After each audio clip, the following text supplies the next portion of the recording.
ka birthday alo theng le ta June ni som pakwa sang ni son ni subscriber zong zong ka birthday ni a hian chi bai vek ule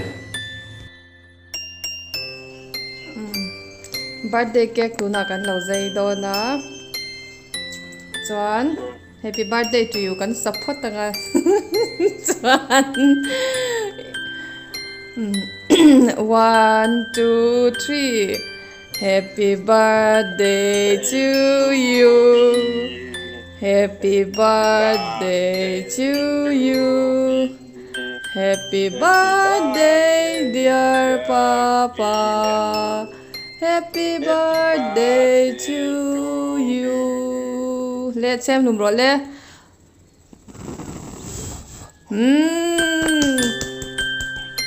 Doan. Cái cắn lâu dây à?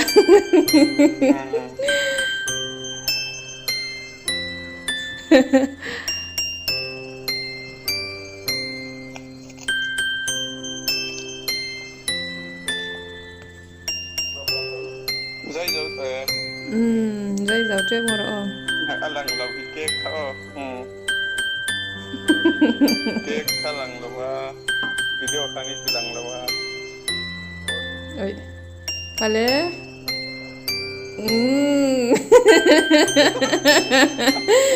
Anh tụi em. Khôi lên mình bảo về rồi lên.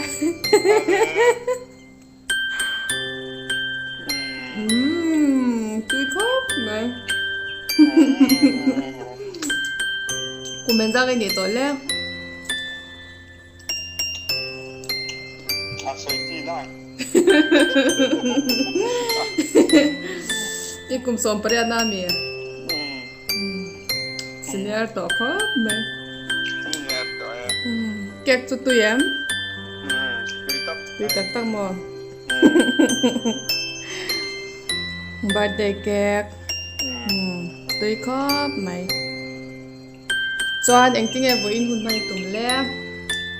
Birthday cake ini nggak boleh pun birthday cake means yang sakit cuk awan cuy siang tak về là tuy về rồi Tụi tốt.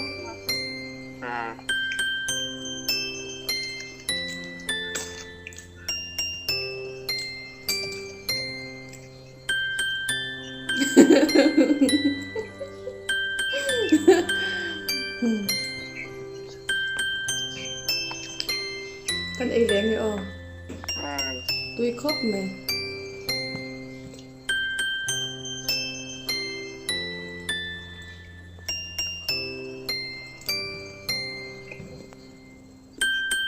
mình đâu ấy kẹp chỗ đó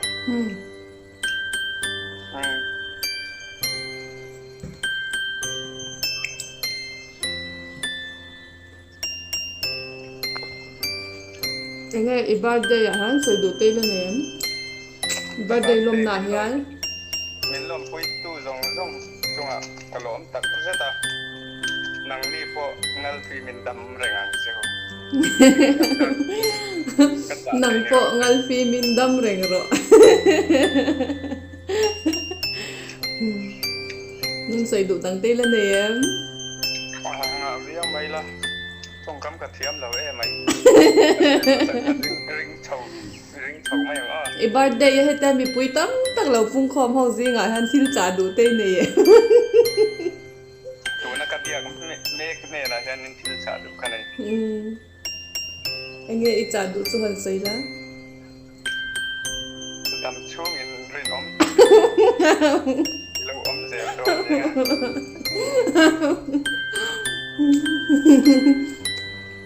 Choáng.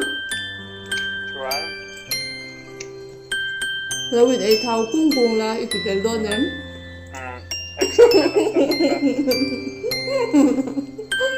nhắc gần lâu ấy là voin ka birthday min lom pui zong zong te in chunga kalom tak zet ani Facebook friend atanga min lom pui ta tu tam tak in omboka chung ni lo mun dang ka thian te phone call te in messenger atang te message pa ngai tang ten le Instagram mun sang po ni se ka birthday min lom pui tu zong in zawai chunga hian lom thu karon soi ni in zawai in karon tilang theilawa Facebook lama ka wala ka post angin miron wish tu te kha karon tilanga ma se anung lampang mi hi an ron lang vek thei don lawa chunga te chuan in hriat thiam na karon nge ne abik takin kanupui lal eng moi ma eng chunga kalom tak zeta khwal khwa omin omdun theilo ma hila min ngai hluin min ngai sakani ti ka hria ka ke tur te khalo siama ei phalo ma ila a video te thalak te miron thona chunga chuan achunga kalom tak zetani nupui fel tak ka nei hi kain chuang le ani